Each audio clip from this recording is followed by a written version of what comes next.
আসসালামু আলাইকুম প্রিয় চাকরি প্রত্যাশী ভাই বোনেরা, আপনারা সবাই কেমন আছেন? আশা করছি আপনারা সবাই অনেক ভালো আছেন, সুস্থ আছেন। এবং আমাদের যে ম্যাথের ধারাবাহিক আয়োজন, আপনারা যারা নিয়মিত ক্লাস করেন তারা আজকেও প্রতিদিনের ন্যায় ক্লাসে উপস্থিত হয়েছেন। আজকে কিন্তু আমরা একটি নতুন টপিকে যাচ্ছি। যদিও আমরা রেখাকোণ শুরু করেছিলাম এবং এই সংশ্লিষ্ট পড়াগুলো আমরা এখনকার ক্লাসে শিখছি। যেমন আমরা গত 4টি ক্লাসে আমরা ত্রিভুজ সম্পর্কে আমরা জেনেছি। ত্রিভুজের খুঁটিনাটি যে জিনিসগুলো থেকে প্রশ্ন আসতে পারে সব কিছুই কিন্তু আমরা দেখেছি। আজকে আমরা চতুর্ভুজ শুরু করব। তার মানে বলতে পারি যে আমাদের যে জ্যামিতি বা পরিমিতি সাইড বলেন, জ্যামিতি ও পরিমিতি একটা নাম দিতে পারেন, সেখানের একটা নতুন টপিকের মধ্যে আমরা ঢুকছি, সেটা হচ্ছে চতুর্ভুজ। তো চতুর্ভুজ নিয়ে আমরা আলোচনা করব এবং চতুর্ভুজের কিন্তু অনেকগুলো গুরুত্বপূর্ণ টপিক আছে, যেমন আয়তক্ষেত্র, তারপরে বর্গ, তারপরে রম্বস, সামন্তরিক, ট্রাপিজিয়াম। তো আজকে আমরা আয়তক্ষেত্রের একদম আদ্য প্রান্ত হচ্ছে আমরা দেখব, ঠিক আছে? তো আমরা যারা ক্লাসে একদম শুরুতে আজকের ক্লাস যারা করবেন, আমি বলবো ধারাবাহিকভাবে অন্তত 5টা ক্লাস করেন, যাতে করে চতুর্ভুজ আপনার একদম ক্লিয়ার থাকে, ঠিক আছে? এবং ক্লাসে যারা জয়েন করেছেন আপনাদের সবাইকে বলছি যে ক্লাসটি আপনারা একটু শেয়ার করে দিবেন, এতে করে চাকরি প্রত্যাশী ভাই বোনেরা যারা বেসিক থেকে ম্যাথ শিখতে চায় তাদের কাছে যেন পৌঁছে যায়। এবং ফ্রিতে কিন্তু আমাদের এই সেবা আমরা ইতিমধ্যে কিন্তু ক্লাস নিয়ে ফেলেছি প্রায় 50টির মতো এবং সবগুলো ক্লাস আপনারা পাবেন কোথায়? সবগুলো ক্লাস কিন্তু আপনারা হচ্ছে ইএম জব চ্যানেলে পেয়ে যাবেন। সেখানে প্লেলিস্ট আকারে ক্লাসগুলো সাজানো আছে। সেখানে আপনারা শতকরার উপরে 10টি ক্লাস পাবেন, লাভ ক্ষতির উপরে 10টি ক্লাস পাবেন, আপনারা মুনাফার উপরে 10টি ক্লাস পাবেন, সংখ্যার উপরে সেখানে 13টি ক্লাস নিয়েছি। এবং আমাদের কিন্তু যে রেখাকোণের একটি, তারপরে ত্রিভুজের উপরে 4টি ক্লাস নেওয়া হয়েছে অলরেডি, সবগুলো ক্লাস পাবেন। ওকে, আমরা কথা না বাড়িয়ে আমরা চলে যাচ্ছি আমাদের ক্লাসের মধ্যে। তো চতুর্ভুজ এই জিনিসগুলোর সংজ্ঞা একদমই সহজ। এই যে ভুজগুলা রয়েছে, তার মানে ত্রিভুজ, চতুর্ভুজ, পঞ্চভুজ। ভুজ মানে হচ্ছে বাহু, ভুজ মানে হচ্ছে আমার কি? ভুজ মানে হচ্ছে আমার বাহু। তো ভুজ মানে হচ্ছে আমার বাহু, তার মানে বাহু, কয়টা বাহু রয়েছে? বাহু মানে কয়টা রেখা, ঠিক আছে? তো আমাদের চতুর্ভুজ, চতুর মানে 4টি, চতুর এখানে আমাদের কি আছে? 4টি। সো 4টি যদি সরল রেখা, 4টি রেখা দ্বারা আবদ্ধ ক্ষেত্রকেই কি বলা হচ্ছে? চতুর্ভুজ বলা হচ্ছে। তার মানে তার কয়টা ধার থাকবে? তার 4টা ধার থাকবে, 4টা তার বাহু থাকবে, 4টা তার রেখা থাকবে, ঠিক আছে? তো ওইটার যে ক্ষেত্রটা, ওই ক্ষেত্রটাই হচ্ছে আমার কি? চতুর্ভুজ। এবং চতুর্ভুজের ভেতরে আমার কয়টা কোণ উৎপন্ন হবে? দেখেন, এই যে আমাদের এখানে কয়টা কোণ? 4টা কোণ উৎপন্ন হয়েছে। তো এখানে অনেক রকমের শেপ আমরা দেখতে পাচ্ছি। সো এই যে আমাদের চতুর্ভুজের 4টা কোণ আমরা দেখতে পাচ্ছি, তাহলে ভেতরে কয়টা কোণ থাকতেছে? 4টা কোণ থাকতেছে। এই কোণগুলোকে আমরা কি কোণ বলতে পারি? অন্তস্থ কোণ। তাহলে একটা চতুর্ভুজের অন্তস্থ কোণ কয়টা থাকতেছে? দেখেন তো, অন্তস্থ কোণ, চতুর্ভুজের অন্তস্থ কোণ কয়টি থাকতেছে? 4টি। আর এই চতুর্ভুজের 4টি অন্তস্থ কোণের সমষ্টি, এই যে অন্তস্থ কোণের এই 4টার সমষ্টি কত হবে? এই 4টার সমষ্টি হচ্ছে আমার 360 ডিগ্রি বা 4 সমকোণ। এখন n ভুজ যদি একটা বহুভুজ হয়, তার যদি n সংখ্যক বাহু থাকে, তাহলে সবগুলা কোণের যোগফলের সমষ্টির একটা সূত্র আছে। এটা আমরা বহুভুজ যেদিন পড়বো সেদিন আরো বিস্তারিত দেখব। তো আজকে আমি লিখে দিচ্ছি, সেটা হচ্ছে 2n - 4 এত সমকোণ, ঠিক আছে? এত সমকোণ। তো nটা কি? n হচ্ছে আমার বাহুর সংখ্যা। তো এটা যেহেতু চতুর্ভুজের মানে যেহেতু যখন চতুর্ভুজ নিয়ে আমরা আলোচনা করতেছি, তার মানে 4টা ভুজ, তার মানে n = 4। তাহলে কোণের সমষ্টি, অন্তস্থ যে কোণ আছে, কোণের সমষ্টি তাহলে কত হবে? তাহলে 2n এর মান তাহলে কত বলেন তো? সমষ্টি হচ্ছে, সূত্র হচ্ছে 2n - 4 এত সমকোণ। তার মানে সমকোণ মানে এক সমকোণ মানে 90 ডিগ্রি।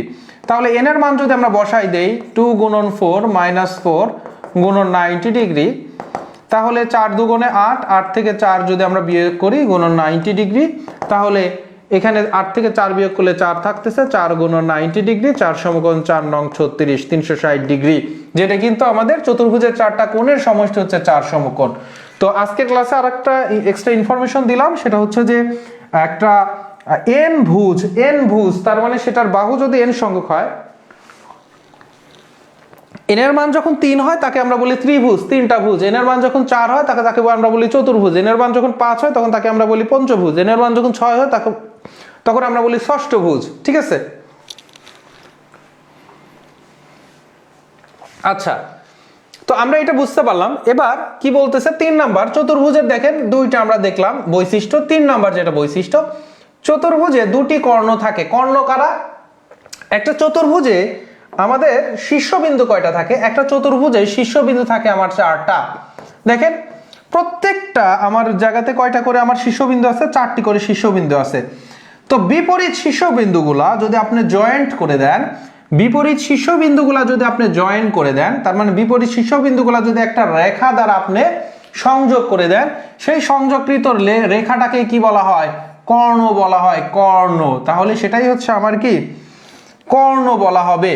তাহলে এই বিপরীতগুলা, তাহলে সব জায়গা থেকে আমরা যদি দেখি, এই দুইটা এখান থেকে একটা,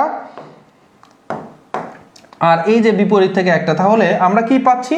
কয়টা করে কর্ণ পাচ্ছি? 2টা করে কর্ণ পাচ্ছি। তাহলে চতুর্ভুজে কর্ণ থাকে কয়টা? 2টি করে কর্ণ থাকে। এবং এই যে কর্ণ 2টা দেখেন ক্রস করতেছে, একটা বিন্দুতে মিলিত হচ্ছে, তাহলে ক্রস করলে এই 2টা কর্ণ আমাদের সমান 2টা ভাগে কি হয়ে যাবে? ভাগ হবে। কাদের ক্ষেত্রে? সবার ক্ষেত্রে কিন্তু হবে না। কাদের ক্ষেত্রে? আমাদের যেগুলা যেমন আয়তক্ষেত্র আছে, বর্গক্ষেত্র আছে, রম্বস আছে, সেগুলা সমান 2টা ভাগে ভাগ হবে, কিন্তু সবার ক্ষেত্রে কিন্তু ভাগ সমানভাবে হবে না।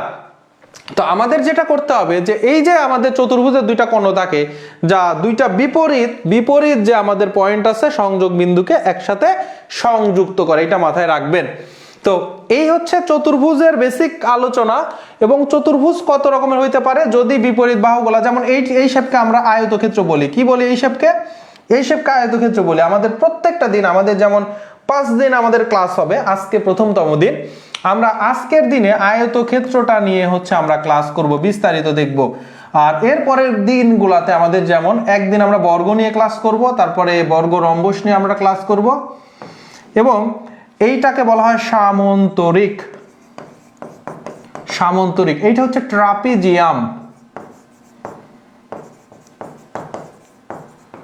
আর এটা সাধারণ চতুর্ভুজ, যেটা 4টা বাহু আসলে একটা আরেকটার সাথে সমান না, 4টা বাহু অসমান চতুর্ভুজ। আর এগুলাতে মধ্যে কিন্তু কিছু কিছু জিনিস মিল আছে, যেমন সমান ও সমান্তরালের ব্যাপারগুলো আছে, আমরা এগুলা বিস্তারিত দেখব। তো আজকের যেটা এই চতুর্ভুজের মধ্যে যে টাইপটা নিয়ে আমরা আলোচনা করব, বিস্তারিত দেখব, সেটা হচ্ছে আমাদের আয়তক্ষেত্র। সেটা কি? আয়তক্ষেত্র।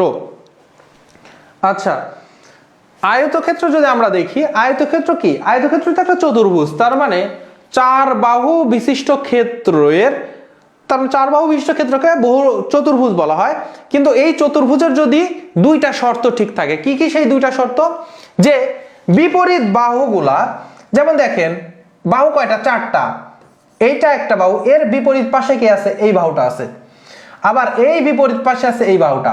তার মানে বিপরীত বাহুগুলা যদি সমান হয়, 2টা বিপরীত বাহুগুলা যদি সমান হয় পরস্পর, তার মানে এখানে বিপরীত বাহু কে কে? AB আর CD সমান। AD এর বিপরীত বাহু কোনটা? AD এর বিপরীত বাহু BC।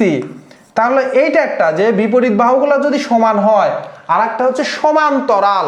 সমান্তরাল মানে কি? সব সময় 2টা রেখার মধ্যবর্তী দূরত্ব সেম থাকবে।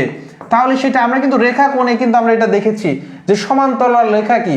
তাহলে আমাদের যদি সমান ও রেখাগুলা যদি সমান্তরাল হয়, তাহলে তখন সেটা কি হবে? সামান্তরিক, আয়তক্ষেত্র হবে। তার মানে AB CD আর AD সমান্তরাল হচ্ছে আমার BC। এইটা যদি হয় তাহলে আমাদের কি হবে? তাহলে আমাদের হবে হচ্ছে আয়তক্ষেত্র। আর এই 2টা শর্ত যদি কি ঠিকঠাক হয়ে যায়, তখন আমরা দেখব কি আরেকটা শর্ত। তাহলে কি? কারণ এই দুইটা শর্ত আমাদের 2টা ক্ষেত্রের হয়। একটা হচ্ছে আয়তক্ষেত্র, একটা হচ্ছে আমার আয়তক্ষেত্র, আর একটা হচ্ছে সামান্তরিক ক্ষেত্র। এই যে সামান্তরিকটা রয়েছে, কিন্তু আয়ত আর সামান্তরিককে পৃথক করে আমি যখন স্পেসিফিক ভাবে বলে দিব কোণের মান। তো কোণের মান আমার প্রত্যেকটা কোণ 90 ডিগ্রি, প্রত্যেকটা কোণ কত ডিগ্রি হবে 90 ডিগ্রি বা সমকোণ হবে, প্রত্যেকটা কোণ সমকোণ হবে। তো প্রত্যেকটা কোণ যখন সমকোণ হবে এবং বিপরীত বাহুগুলা সমান ও সমান্তরাল হবে তখন সেই ক্ষেত্রকে আমরা কি বলবো আয়তক্ষেত্র বলবো। এবং আমরা আগামী ক্লাসে আমরা যেটা শিখবো, আগামী ক্লাসে বলতে আগামী ক্লাসগুলোর মধ্যে একটাতে শিখবো সেটা সামান্তরিক, যেটাতে কিন্তু বিপরীত বাহুগুলা সমান ও সমান্তরাল কিন্তু এই কোণগুলা 90 ডিগ্রি করে না, তখন সেটা হয়ে যাবে সামান্তরিক। তাহলে আয়তর জন্য আমরা কি পেলাম, আমরা আয়তের জন্য পাচ্ছি হচ্ছে তিনটা শর্ত।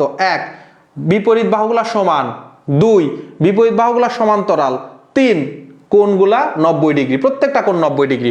তো আমরা দেখেছি যে চতুর্ভুজের ক্ষেত্রে আমরা কি দেখেছি, চতুর্ভুজের হচ্ছে 4টা কোণের সমষ্টি কিন্তু আমার 4 সমকোণ।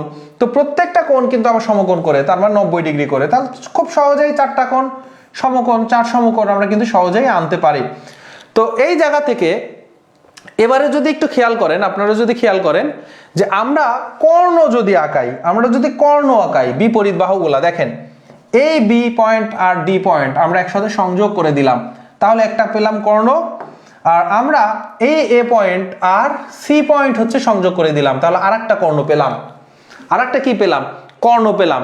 এই কর্ণ দুইটা সমান হবে, কেন সমান হবে, খুবই সিম্পল হিসাব। আমি সবগুলো একটু মুছে দিচ্ছি। দেখেন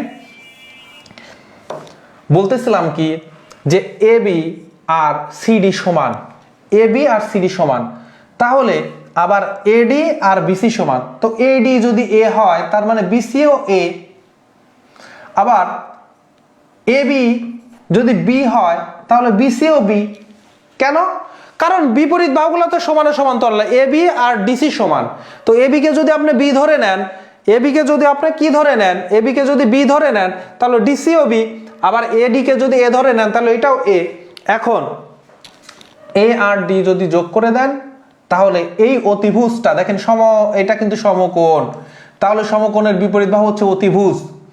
আর অতিভুজ তার মানে এসি, পিথাগোরাসের সূত্র অনুযায়ী এসি এর মান হবে √a² প্লাস বি স্কোয়ার, ভূমি স্কোয়ার প্লাস লম্ব স্কোয়ার, এটা হবে অতিভুজের মান। আবার এখানে আসেন যে আপনি বি আর হচ্ছে ডি কে যোগ করে দিলেন, তাহলে আমার কি এই কর্ণ কয়টা, এটা কিন্তু আমার কর্ণ এসি। আবার আরেকটা কর্ণ আছে, এবার কর্ণ হচ্ছে বিডি, তাহলে বিডি কত হবে বলেন তো, বিডি হবে এই যে আমার ত্রিভুজ, এই ত্রিভুজের এই বিডি তো আমার অতিভুজ, কারণ এটাও 90 ডিগ্রি। তাহলে ভূমি এ লম্ব বি, তাহলে ভূমি a² প্লাস লম্ব বি স্কোয়ার।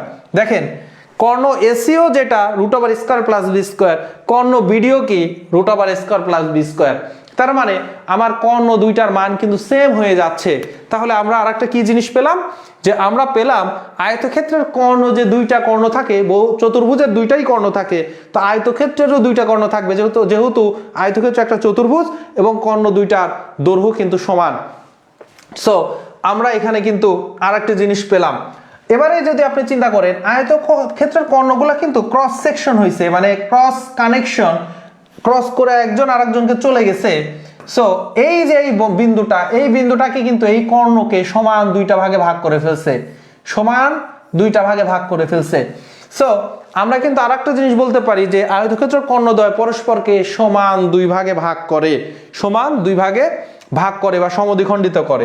তাহলে এবারে আমরা আয়তক্ষেত্র বৈশিষ্ট্যগুলো দেখি। 1 আয়তক্ষেত্রের বিপরীত বাহুদ্বয় পরস্পর সমান, এটা তো শর্ত অনুযায়ী বৈশিষ্ট্য। আয়তক্ষেত্রের প্রত্যেকটি কোণ সমকোণ, শর্ত অনুযায়ী, না হলে কিন্তু আয়তক্ষেত্রে হবে না। আয়তক্ষেত্রের কর্ণদ্বয় পরস্পর সমান, এটা আমরা মানে অনুসিদ্ধান্ত বলতে পারি, যে আমরা ক্যালকুলেশন করে আমরা একটা সিদ্ধান্তে উপনীত হয়েছি। সো এটা একটা অনুসিদ্ধান্ত যে পরস্পর সমান। আয়তক্ষেত্রের কর্ণদ্বয় পরস্পরকে সমদ্বিখণ্ডিত করে, ঠিক আছে, এগুলো অনুসিদ্ধান্ত আমাদের মাথায় রাখতে হবে। আয়তক্ষেত্রের একটি কর্ণ আয়তক্ষেত্রে সমান দুটি সর্বসম ত্রিভুজে বিভক্ত করে। সর্বসমর সংজ্ঞাটা কিন্তু আমরা গত ক্লাসে কিন্তু শিখেছি ভালো করে। সর্বসম এটার জন্য আমি এখানে নিচ্ছি, দেখেন। সো এই যে আয়তক্ষেত্রের একটা কর্ণ আমরা অঙ্কন করলাম, দিয়ে দেখেন দুইটা ত্রিভুজ তৈরি হয়েছে, একটা হচ্ছে ত্রিভুজ, একটা ত্রিভুজ এ বি সি, আর একটা ত্রিভুজ কি ত্রিভুজ এ বি সি, আর একটা ত্রিভুজ এ ডি সি। এবার সর্বসম হওয়ার জন্য আমরা কিন্তু অনেকগুলা শর্ত দেখেছিলাম। এক, যদি একটা ত্রিভুজের তিনটা বাহু আর একটা ত্রিভুজের তিনটা বাহুর সমান হয় তাহলে সর্বসম, প্রথম যেটা আমরা দেখেছিলাম। তো একটু চিন্তা করেন যে আমি ধরেন এডিকে যদি এ ধরে নেই তাহলে বি সিও কি এ, এডিকে যদি বি ধরে নেই তাহলে বি সি কে, এটা হচ্ছে ডিসি হচ্ছে বি, তাহলে অতিভুজের মানটা কত হবে √a square plus b square. এবার একটু চিন্তা করেন, ত্রিভুজ এ বি সি, একটা বাহু এ, একটা বাহু বি, আর একটা বাহু √a square plus b square. এবার এই ত্রিভুজটার বেলায় দেখেন, এই ত্রিভুজটার বেলায় এ ডিসি, একটা বাহু এ, একটা বাহু বি, একটা বাহু √a square plus b square. তাহলে দেখেন তো সেম না, ত্রিভুজ এবিসি এর তিনটা বাহু ত্রিভুজ এডিএস এর তিনটা বাহুর সমান। সো যখন দুইটা ত্রিভুজের তিনটা বাহুই পরস্পর সমান হবে তখন তাকে আমরা বলবো সর্বসম, তাকে আমরা কি বলবো সর্বসম। সো এগুলো কিন্তু আপনাদের বলতে পারে যে নিচের কোনটি সঠিক নয় দিয়ে আপনার এমসিকিউতে দিয়ে দিছে একটা অপশন এক একটা, আর একটা ভুল দিয়ে দিছে, ঠিক আছে। সো আপনার বৈশিষ্ট্যগুলো সবগুলোই মাথায় থাকতে হবে, এটাই হচ্ছে আপনার আয়তক্ষেত্রের বেসিক। সো এবার আসেন, আমরা কিন্তু আয়তক্ষেত্রের কর্ণের এই সূত্রটা বের করে ফেলছি, আমরা গত স্লাইডেই কিন্তু এটা বের করে ফেলছি, এই যে এখানে আমরা কিন্তু কর্ণ বের করে ফেলছি পিথাগোরাসের সূত্র অনুযায়ী। সো এইটা আমাদের হয়ে গেছে। এবার আয়তক্ষেত্রের পরিসীমা, শুধু আয়তক্ষেত্র না, আমার যে কোনো একটা ক্ষেত্রেরই যখন পরিসীমার কথা বলবে তখন এই ক্ষেত্রটা, যেমন একটা আয়তক্ষেত্র ধরেন এইটা, তো এটা এ হলে এটাও এ, এটা বি হলে এটাও বি, তো এটা ধরেন একটা আয়তক্ষেত্র। তো পরিসীমা কাকে বলে? এই ক্ষেত্রটার যে আমরা যদি বেড়া দেই, এই ক্ষেত্রটার ধার দিয়ে যদি আমরা কি বেড়া দেই তাহলে যত মিটার দৈর্ঘ্যের আমাকে ঘেরা দিতে হবে এটাই হচ্ছে আমার পরিসীমা। তার মানে আমরা কিন্তু খুব সহজেই বলতে পারি যে যে আমার বাহুগুলো আছে মোট বাহুগুলোর যদি দৈর্ঘ্য যোগ করে দেই তাহলেই পরিসীমা পাবো। তো পরিসীমা এখানে চারটা বাহু দৈর্ঘ্য যদি যোগ করেন, আমরা যদি এই দিক থেকে আসি, এখান থেকে শুরু করি, এই দিক দিয়ে ঘুরতেছি, এ প্লাস বি প্লাস আবার এ প্লাস হচ্ছে বি, তার মানে এ কয়টা আছে দুইটা, এ আছে দুইটা, বি আছে কয়টা দুইটা, দুই যদি কমন নাই 2 × a প্লাস বি, তাহলে দৈর্ঘ্য আর প্রস্থ যোগ করে 2 দিয়ে গুণ করলেই কিন্তু আমরা পাই পরিসীমা। তার মানে একটা ক্ষেত্রের যে ঘের আমরা বেড়া দিতে গেলে যত মিটারের বেড়া দিতে হবে দৈর্ঘ্যের। এবারে আসেন আয়তক্ষেত্রের ক্ষেত্রফল, দৈর্ঘ্য গুণন প্রস্থ, এটা মুখস্থ রাখতে হবে, কিন্তু আপনি যদি মনে করেন যে আসলে কিভাবে আসলে একটু দেখতে চাচ্ছেন তাহলে খুব সহজেই কিন্তু আমরা দেখাইতে পারি। আয়তক্ষেত্র আমরা একটু দেখেছি এই আগে দেখলাম, মানে এখানে যে দুটি সর্বসম ত্রিভুজে বিভক্ত করতেছে একটা কর্ণ। সো এই যে কর্ণটা আমরা আঁকালাম, এই কর্ণ এসি ত্রিভুজটাকে দুইটা ত্রিভুজে ভাগ করছে, দুইটা ত্রিভুজের ক্ষেত্রফলই সমান, কারণ সর্বসম কি ছিল আকার এবং আকৃতি, ক্ষেত্রফল সব সমান হলে সর্বসম বলে। সো ত্রিভুজ এ বি সি, ত্রিভুজ এডিসি দুইটারই কিন্তু ক্ষেত্রফল সমান, এবং এই যে আমাদের চতুর্ভুজ এ বি সি ডি এর ক্ষেত্রফল হবে, তাহলে চতুর্ভুজ এ বি সি ডি এই ক্ষেত্রফল হবে 2 গুণন ত্রিভুজ এ বি সি, 2 গুণন ত্রিভুজ এ বি সি। এবার ত্রিভুজ এ বি সি আমরা যদি এই অর্ধেক ত্রিভুজটার যদি ক্ষেত্রফল বের করি 2 গুণন, আমরা এই ত্রিভুজের ক্ষেত্রফল কি জানি, হাফ গুণন ভূমি গুণন উচ্চতা, হাফ গুণন ভূমি গুণন উচ্চতা। তাহলে ভূমি কতটুকু বলেন তো, ভূমি এ, উচ্চতা কতটুকু, উচ্চতা হচ্ছে বি, ঠিক আছে। তাহলে 2 যদি কেটে দেন তাহলে থাকতেছে এ গুণন বি, তাহলে এ গুণন বি কি একক, বর্গ একক। কেন বর্গ একক, কারণ দৈর্ঘ্য ধরেন এটাও মিটার এইটাও মিটার, তাহলে মিটার মিটার মিটার স্কয়ার, এই জন্য বর্গ একক। সো খুব সহজেই কিন্তু আসতেছে যে আয়তক্ষেত্র দৈর্ঘ্য আর প্রস্থ যদি আপনি গুণ করে দেন তাহলে কিন্তু ক্ষেত্রফল আসবে। আয়তক্ষেত্র যদি দৈর্ঘ্য প্রস্থ যদি গুণ করেন তাহলে কিন্তু কি আসবে, ক্ষেত্রফল আসবে। সো চলুন আমরা যদি এখন যা যা শিখলাম আয়তক্ষেত্রের সম্পর্কে এতটুকু শিখলেই হয়ে যাবে, মানে এর চাইতে আসলে বেশি কিছু শেখার প্রয়োজন নেই, কিন্তু যা শিখছেন সেগুলো অ্যাপ্লাই করতে পারতে হবে, যা শিখছেন সেগুলো অ্যাপ্লাই করতে পারতে হবে। তো প্রশ্ন কিভাবে আসে আমরা কিছু হচ্ছে প্রশ্ন আমরা একটু অ্যাপ্লাই করে দেখি, সরি প্রশ্ন হচ্ছে আমরা সলভ করে দেখি। তো চলুন কি বলতেছে, একটা চতুর্ভুজের 4টা কোণ থাকে। তো 4টা কোণের অনুপাত বলতেছে 1:2 অনুপাত 2:3, ঠিক আছে। তাহলে আমরা প্রত্যেকটা অনুপাতের সাথে আমরা যেহেতু একটা অনুপাত দেওয়া আছে আমরা ধরি একটা হচ্ছে 1x 1 গুণন x, তার মানে একটা x, একটা 2x, আর একটা অপরেরটা কত 2x, তারপর একটা 3x, ঠিক আছে।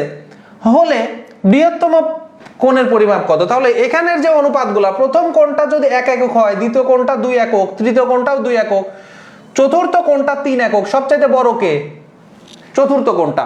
সো এই যে একটা x হলে আরেকটা 2x, আরেকটা 3x, আরেকটা 2x আর একটা 3x, সবগুলা যদি যোগ করে দেন, আপনি যোগ করে দেন, তার মানে 2 দুগুণে 4 আর 1 এ 5 3 এ 8, তার মানে মোট কিন্তু আপনার হচ্ছে 8x এর ইকুয়াল ভ্যালু কত? 360 ডিগ্রি।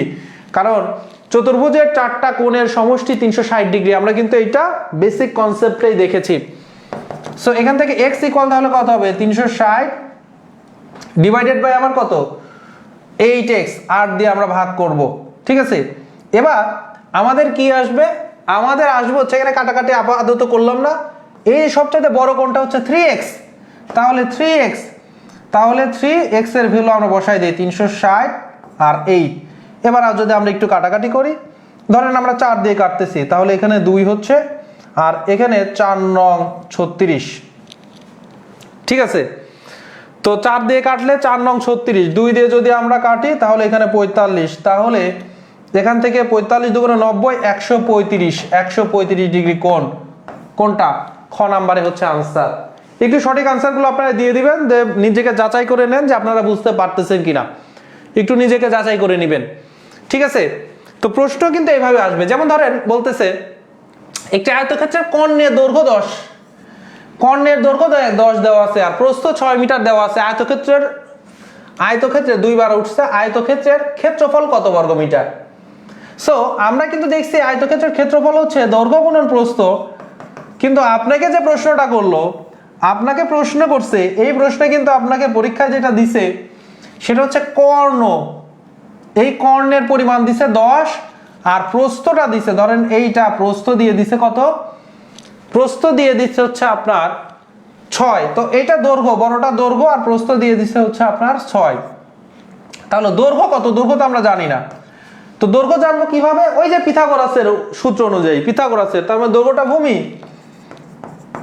তাহলে ভূমি উপর রুট আবার কি হবে? অতিভুজের উপর স্কয়ার মাইনাস হচ্ছে আমার লম্বর উপর স্কয়ার, তার মানে 100 মাইনাস 6 6 36, তার মানে 64, তাহলে কত হচ্ছে? 8 হচ্ছে, কারণ 100 থেকে 36 বাদ দিলে 64 থাকে, 8 থাকে, তার মানে এইটা 6, দৈর্ঘ্য হচ্ছে 8। এবার দৈর্ঘ্য আর প্রস্থ, তার মানে 8 গুণন 6, 6 8 48 বর্গ একক, ঠিক আছে। তাহলে পরীক্ষার কিন্তু এটা 2টা ফেজে কিন্তু করতে হবে, যেটা বাংলাদেশ রেলওয়ে 2023 সালের কিন্তু নিয়োগে হচ্ছে আপনার এই প্রশ্ন এসেছিল। আবার দেখেন 33তম বিসিএস কি প্রশ্নটা করেছে, একটি আয়তাকার ঘরের প্রস্থ তার দৈর্ঘ্যের 2/3 অংশ। তাহলে দৈর্ঘ্যের তাহলে দৈর্ঘ্যকে ধরে নেন, ধরেন দৈর্ঘ্য হচ্ছে আমার x, তাহলে প্রস্থ কত হবে? দৈর্ঘ্যের 3/2 এটা হচ্ছে আপনার প্রস্থ। ঘরটার পরিসীমা 40 মিটার, পরিসীমা মানে 2 গুণন a প্লাস b, এ হচ্ছে দৈর্ঘ্য, এ হচ্ছে আপনার দৈর্ঘ্য আর বি হচ্ছে প্রস্থ, আমরা কিন্তু এটা ধরে নিছি, তাই না? তাহলে এটা পরিসীমা, তাহলে এই যে আমার পরিসীমা, এখন পরিসীমা কিন্তু আমার দেওয়া আছে, পরিসীমা প্রশ্নে দেওয়া আছে, তাহলে এই পরিসীমা দেওয়া আছে হচ্ছে 40 প্রশ্ন মতে। এবার আমার 2 এর ভ্যালু কত ধরছি? এর ভ্যালু x ধরছি, b ইকুয়াল 2/3x, এটাও কি প্রশ্ন মতে ধরে নিছি। এখন জাস্ট ক্যালকুলেশন করব, তাহলে লসাগু যদি 3 হয় তাহলে 3x প্লাস 2x 40, কিছু না, জাস্ট হচ্ছে ক্যালকুলেশন করবেন। তাহলে দেখেন তো কি পান, আমার এখানে 3x আর 2x 5x, তাহলে 2 গুণন 5x, আর এই 3টে এই পাশে গেলে গুণ হয়ে যাবে, তাহলে 40 গুণন 3। এখন 5 দুগুণে 10, তার x ইকুয়াল এই 10 দ্বারা ভাগ হয়ে যাবে, 40 গুণন 3 আর 10 দিয়ে ভাগ। তো কাটলে 0 0 কাটা, 3 4 12। x যদি 12 হয়, আমাকে প্রশ্ন করছে ক্ষেত্রফল কত বর্গ মিটার। তাহলে x যদি 12 হয়, তাহলে এটা কত হবে, 2/3 গুণন 12, তাহলে এটা কিন্তু 8। তাহলে ক্ষেত্রফল কত হবে, দৈর্ঘ্য গুণন প্রস্থ, তার মানে 12 আর 8 গুণ করলে 8 12 96, 8 12 96। ঠিক আছে, কই সঠিক উত্তর কই?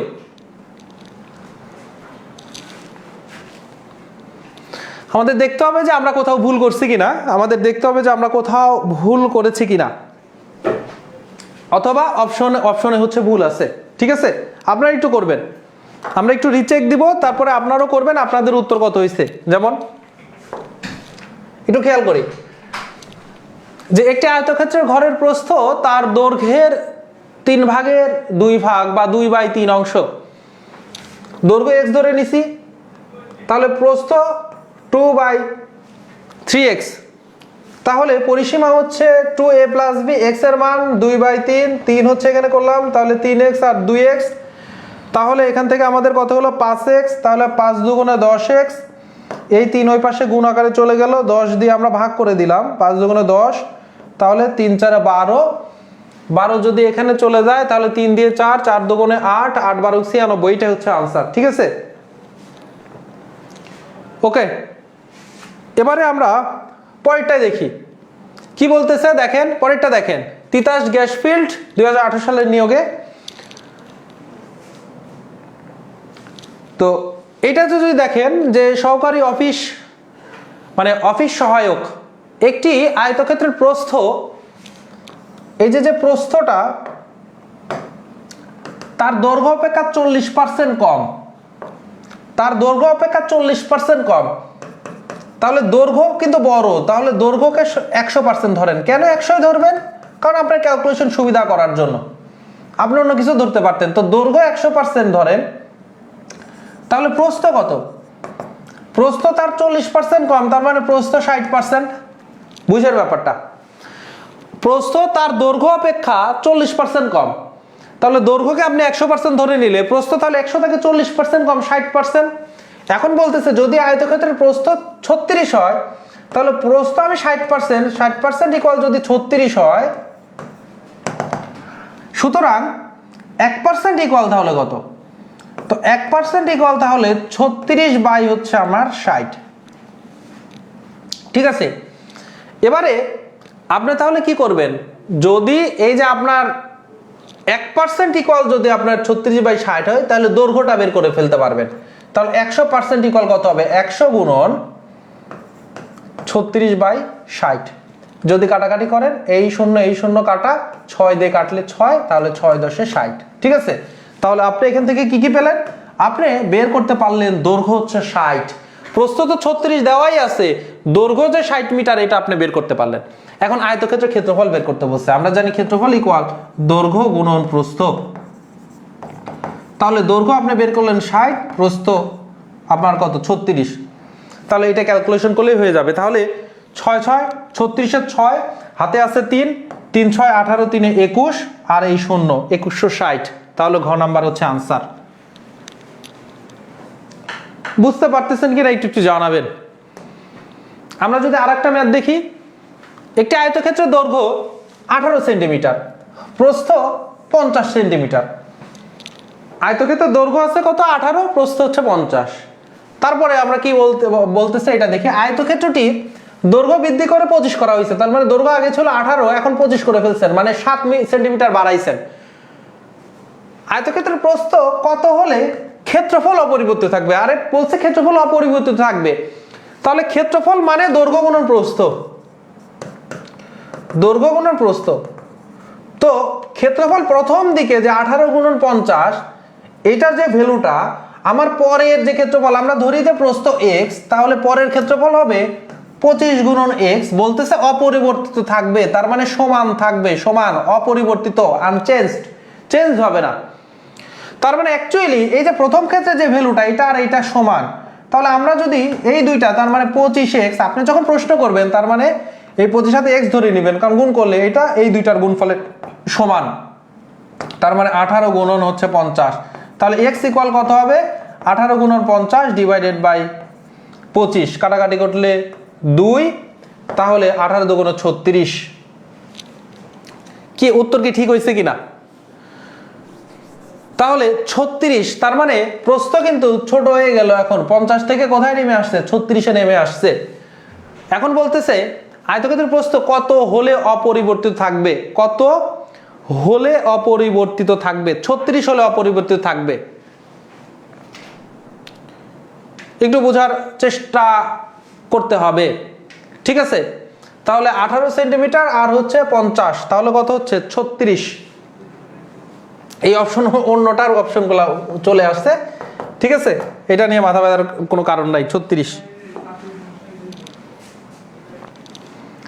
এবারে এটার জন্য আমরা যদি দেখি যে একটি আয়তাকার ঘরের দৈর্ঘ্য বিস্তারের দেখেন প্রশ্ন, দেখেন আমরা শিখলাম কিভাবে আর আসতেছে কিভাবে। তো প্র্যাকটিক্যাল প্রশ্নগুলো আপনাদের করতে হবে। তো বলতেছে যে আয়তাকার ঘরের দৈর্ঘ্য বিস্তার, এই বিস্তার কিন্তু প্রস্থের আরেকটা নাম। সো এটা আইডিয়া করেই আপনি বুঝতে পারবেন, অথবা প্র্যাকটিস করতে গেলে তো আপনি পেয়েই যাবেন, বা ক্লাসে যেমন আমি যেমন ক্লাস নিচ্ছি বা যেই ক্লাস নেই সে কিন্তু এটা আপনার ক্লাসের মধ্যে নিয়ে আসবে। তার মানে বিস্তার, ওয়াইড, প্রশস্ততা একই জিনিস। তো দৈর্ঘ্য প্রস্থের 1.5 গুণ। তো প্রস্থ যদি বা বিস্তার যদি x হয় তাহলে দৈর্ঘ্য তাহলে 1.5 গুণ 1.5x। তাহলে এর ক্ষেত্রফল বলতেছে 216 হলে পরিসীমা কত? তো পরিসীমা হচ্ছে 2 × a + b। দৈর্ঘ্য আর প্রস্থ আমি যোগ করে 2 দিয়ে গুণ করলেই পরিসীমা পাওয়া যায়। তো দৈর্ঘ্য আর প্রস্থ যদি আমি গুণ করি তাহলে 1.5 x আর x যদি গুণ করি তাহলে কিন্তু আমরা ক্ষেত্রফল 216 পাচ্ছি। তো 1.5 x আর x গুণ করলে x² 216, x² ইকুয়াল তাহলে 216 1.5। এইটার জন্য আমরা যেটা করতে পারি ক্যালকুলেশন ইজি করার জন্য, যে আপনি উপরে 10 দিয়ে গুণ করতে পারেন আর নিচে যদি 10 দিয়ে গুণ করেন তাহলে দশমিক কিন্তু সরে যেয়ে দশমিক উঠে যাবে, 15 থেকে যাবে। কত হবে? 15। এবং 5 দিয়ে যদি এবার কাটাকাটি করেন তাহলে 2 আর এখানে 3 দিয়ে চলেন এখানে কাটাকাটি করি, 3 দিয়ে কাটলে 3 সাথে 21 আর 6, তার মানে 72। এবং 72 দুগুণে 144, এইটা কার ভ্যালু হলো? x² এর ভ্যালু হলো। তাহলে x ইকুয়াল 12 12 144 12। তো x ইকুয়াল যদি 12 হয় তাহলে একটা হচ্ছে x ইকুয়াল, এটা যদি 12 হয় তাহলে 1.5 গুণন হচ্ছে আমার 12, তার মানে এটা কিন্তু 18 হবে। কারণ 1.5 কে আপনি কত 3/2 লিখতে পারেন, দেড় গুণন হচ্ছে 12, তাহলে 6 3 6 হচ্ছে 18, ঠিক আছে? বা যারা আসলে 12 কে যে 18 দিয়ে গুণ করলে 12 সাথে তার অর্ধেক যোগ হবে, তার 12 আর 6 18, ঠিক আছে? এটা যার যার ম্যাথের দক্ষতার উপরে কিন্তু শেষে ক্যালকুলেশনটা করবেন। তো এই যে x এর একটা হচ্ছে 12 আর একটা 18, তাহলে এখানে পরিসীমা কত হবে? 2 12 + 18, 12 18 30, তাহলে 60 হবে কিন্তু তার পরিসীমা, ঠিক আছে? 60 হবে কি তার পরিসীমা। তো এইভাবে আপনাকে ক্যালকুলেশনগুলো করতে হবে। তা আমরা শিখলাম কি? আমরা কিন্তু দেখেন আমি আবার আপনাদেরকে ওখানে নিয়ে যাচ্ছি। আমরা যদি আসি আমরা দেখলাম হচ্ছে এই জায়গাগুলা বেসিকটা কিন্তু এখানে ছিল, একটা সিঙ্গেল সূত্র নাই, একটা সিঙ্গেল কোনো সূত্র নাই যেটা আমরা এই তিনটার বাইরে করছি। তার মানে এই বেসিক কিন্তু ম্যাথ আসতেছে, কিন্তু কিভাবে ম্যাথ আসতেছে ওইগুলো অ্যাপ্লাই করতে হবে। অ্যাপ্লাই করার সময় তো আপনার সরাসরি ডাটা দেওয়া থাকবে না, ডাটা আপনার বের করে নিতে হবে। তার মানে যখন পরিসীমা বের করতে বলতেছে তখন আমার প্রশ্নের মধ্যে ক্ষেত্রফল দেওয়া থাকতেছে এবং হিন্টস দেওয়া থাকতেছে যেখান থেকে আমার দৈর্ঘ্য আর প্রস্থ বের করে নেওয়া লাগবে। আবার যখন ক্ষেত্রফল বের করতে বলতেছে তখন আমার দৈর্ঘ্য আর প্রস্থ দেওয়া নাই, এই দৈর্ঘ্য আর প্রস্থের হয় হিন্টস দেওয়া আছে অথবা দেওয়া আছে কর্ণ দেওয়া আছে। তখন আমাকে দৈর্ঘ্য বের করে নিতে হচ্ছে বা প্রস্থ বের করে নিতে হচ্ছে, দিয়ে সূত্রগুলো অ্যাপ্লাই করতে হচ্ছে। তো এই জিনিসগুলো মাথায় রাখতে হবে। যতটুকু পড়াইছে এর বাইরে আসলে এই আয়তক্ষেত্র থেকে আর কোনো প্রশ্ন আসবে না, ঠিক আছে? তো এতটুকু মাথায় নেবেন, নোট করে রাখবেন। আগামী ক্লাসে আমরা বর্গ নিয়ে আলোচনা করব ইনশাআল্লাহ। সে পর্যন্ত এই টপিকটা একটু ভালো করে বুঝবেন, এবং যারা আগের ক্লাসগুলো সব করেননি কিন্তু ধরেন শতকরাতে আপনার দুর্বলতা রয়েছে, বা হচ্ছে আপনার মুনাফাতে দুর্বলতা রয়েছে, বা সবচাইতে যেটা ব্যাপার সেটা হচ্ছে পুরা গণিতটাই আপনার কাছে কঠিন মনে হবে যদি আপনার সংখ্যাটা আপনার কাছে ক্লিয়ার না থাকে। সো সংখ্যার উপরে এই জন্য কিন্তু আমরা শুধু নাম্বারের উপরে 13টি ক্লাস নিয়েছি, 13টি ক্লাস, এবং 13টা ক্লাসের যদি আপনি ঘন্টা যদি দেখেন তাহলে কিন্তু প্রায় 13 ঘন্টা ক্লাস নেওয়া হয়েছে, প্রায় 13 ঘন্টা। সো 13 ঘন্টাতে শুধু সংখ্যাই পড়েছি, তাহলে অবশ্যই অনেক কিছু পড়েছি। তো এই জিনিসগুলো আপনারা সংখ্যা অন্তত সবাইকে বলবো সংখ্যার ক্লাসটা করবেন। ইএম জব প্লে ইউটিউব চ্যানেলে গেলে প্লে লিস্টে গেলেই আপনারা সংখ্যার যে প্লে লিস্টটা পাবেন শুরু থেকে করে ফেলবেন, তাতে করে দেখবেন যে সংখ্যা যখন আপনার ক্লিয়ার হবে, কারণ ওই টপিকটা যে সংখ্যার আপনি এখনো চিন্তাই করেন নাই, আপনার মনে হচ্ছে সংখ্যা মানে শুধুমাত্র হয়তো বাস্তব সংখ্যা, অবাস্তব সংখ্যা, বা মূলদ সংখ্যা, অমূলদ সংখ্যা, বা পূর্ণ সংখ্যা, বা জোড় সংখ্যা, বিজোড় সংখ্যা, বা মৌলিক সংখ্যা, যৌগিক সংখ্যা, এগুলা জানলেই হবে। কিন্তু ওইগুলা দিয়ে যেমন আজকে দেখালাম যে বেসিক এক জিনিস, এবং এই বেসিকটা কাজে লাগে কিভাবে ম্যাথ সলভ করব, এই শেখাটা আমাদের জরুরি। যোগসূত্র কিন্তু রাখতে হবে প্র্যাকটিক্যাল ম্যাথের সাথে বেসিকের, ঠিক আছে? তো আজকের ক্লাস এখানে শেষ করব, আপনাদের সাথে দেখা হবে আগামী ক্লাসে। সে পর্যন্ত ভালো থাকুন, সুস্থ থাকুন। আসসালামু আলাইকুম রহমতুল্লাহ।